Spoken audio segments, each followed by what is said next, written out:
SCP-173, Object Class Euclid. Euclid Class, SCPs are anomalies that require more resources to contain completely. Welcome to Below the Forest Floor. My name is Nancy, and what you just heard was a quote from the SCP Foundation website, where we are going to learn about an SCP named Peanut, or as others know him, SCP-173. What is an SCP? SCPs are creations made by regular people like you and myself, but there's a guide to writing them specifically for this indie game and or foundation that they are a part of.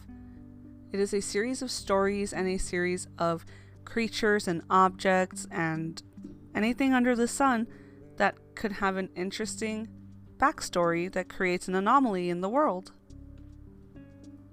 Some things can range from a soda machine to monsters and anything in between. Today we are going to be talking about the most popular SCP though, SCP-173, better known as Peanut. Although the name is kinda silly sounding, it's actually quite a dangerous creature. It not only looks horrid and terrifying, but smells completely disgusting and is very dangerous. Let's start with what exactly Peanut looks like, so maybe you can get a picture of what I'm talking about. Imagine the Peanut Man from the commercials, the guy with the top hat and the monocle. Imagine him extremely stretched out to the size of a building. And I know, a little terrifying already, right? Imagine that you puffed just his head up larger than the rest of his body, at least 2 to 3 times the size. Remove the monocle, give him bright green eyes, a weird little mouth, and blood running down his face. Once he turns around, which you'll never get to see if you're in the same room as him, his entire backside has a strange discoloration, almost like he has frostbite. So that is Peanut, and he does have only the 2 arms, 2 legs, not any extra limbs or tentacles or anything. We don't want him to look too weird.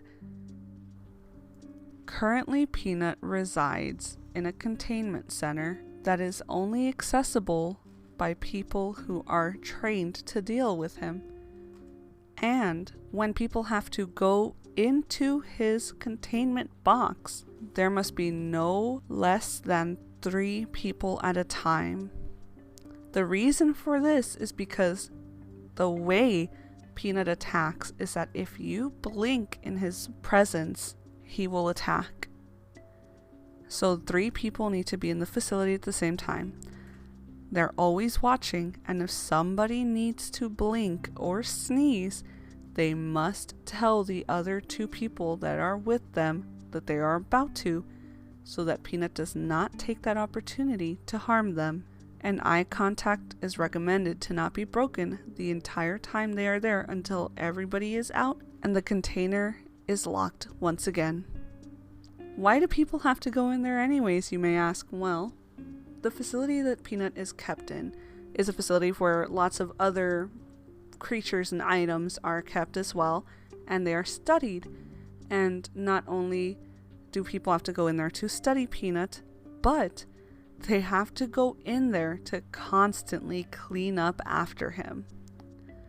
The reason for this is because one of the very distinct things about Peanut, which I mentioned earlier about the whole smell situation, is that he leaves a trail of a reddish-brown substance on the floor, and people believe that it is blood and feces because that is exactly what it looks and smells like.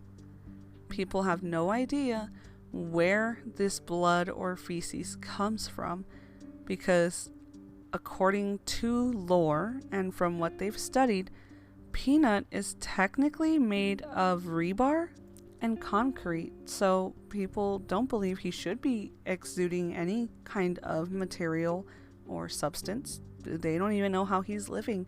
They have no idea where his origin actually comes from. But because so much of this combination of feces and blood is coming off of him at a time, his container must be cleaned bi-weekly. So that means every 2 weeks, people have to go in there with Peanut to clean up after it. And the reason people don't know if it's a male, female, or a non-binary object is because it has been reported that Peanut has begun to reproduce with no contact whatsoever with any kind of creature of its species. Just one day, little baby Peanuts started appearing. So some are assuming that it just reproduces by itself. It's not specified whether they believe this is a clone or if this is a child of, but it is quite strange, as the only people who go in there are scientists that research and take care of it. Now for a word from our sponsors. Looking for cute stickers to decorate your notebook with, or maybe looking to expand your ever-growing sticker collection? Well, Uwu Cafe has you covered with their awesome selection of stickers brewed for cuteness. Head on over to Uwu Cafe on Etsy now to get your Uwu on. It's getting pretty cold out there, so why not stop over by Haley Make Stuff on Etsy? Haley Make Stuff is your one-stop shop for keeping warm this winter and staying stylish. From mommy and me hat sets to beautiful velvet scrunchies, you won't want to miss out on her great deals. And as of right now, Haley Make Stuff is taking custom orders. So head on over to Haley Make Stuff on Etsy now.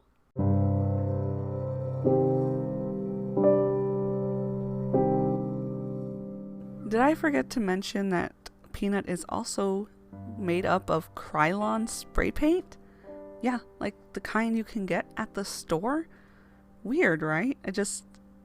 How do these materials of rebar and concrete and spray paint create this monstrosity and then create a monstrosity that can reproduce with itself? What exactly do people have to fear about Peanut or SCP-173? Well, Peanut is quite dangerous, and it has been noted that Peanut can hold its own in a fight against one of the other most dangerous SCPs in existence, which is a reptilian creature that has regenerative powers. It actually left this SCP, which is called SCP-682, traumatized from the interaction. What it does to humans, though, is much, much worse. There's no way to survive an attack from Peanut, as the only thing that he does to people is snap their necks. And he can snap a full-grown man's neck instantly at the base of its skull. People believe that surviving an interaction with Peanut is extremely unlikely because of how it attacks. Peanut can only attack when you are not looking at it, so if you close your eyes, first you'll hear a very loud metal scraping sound, and that'll mean that Peanut's on the move, and he moves fast. So if you're anywhere near him, within just several feet, you're gone in a blink of an eye, and there's no way to survive. You would think because he is made of rebar and concrete, and well, I guess the spray paint doesn't really affect that it would affect his movement, but it doesn't. And you can tell he's heavy because it sounds like metal scraping on concrete when he moves towards you. If you are one of the few unlucky ones who don't get their necks instantly snapped by Peanut when he gets to you, he'll strangle you. So, if you're ever in a room with Peanut, hope that he chooses the quick way out for you. There are a few ways you can survive an interaction with Peanut, and we're going to go over them now, just in case you're ever in that situation.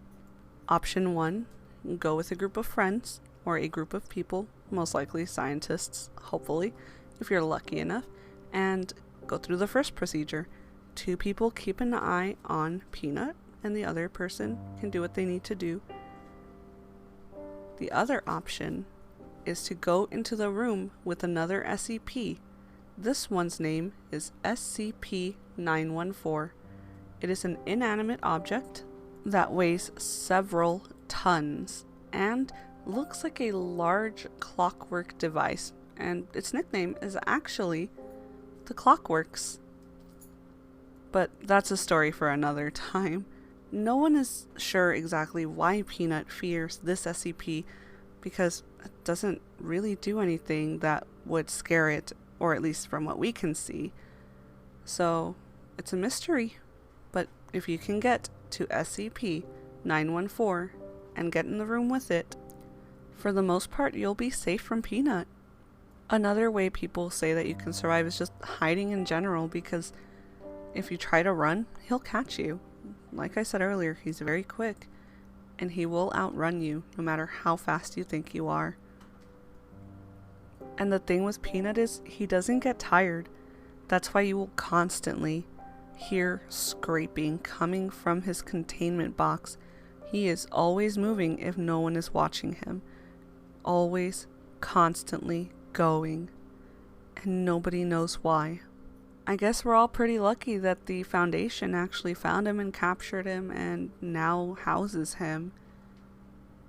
It's funny because nobody knows exactly how long he was out and loose in the real world for, but we do know that he was brought to the facility in 1993. Now, if you're feeling brave enough, you can actually meet Peanut face to face from the safety of a video game, where he actually is the main antagonist.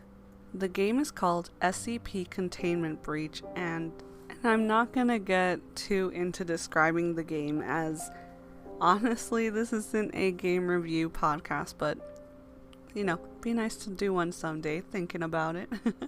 In the game, he is much more terrifying. Let's say that Peanut is in a different room than you, and you can see him. Maybe there's a window. Just because you can see him does not mean that he will stop moving.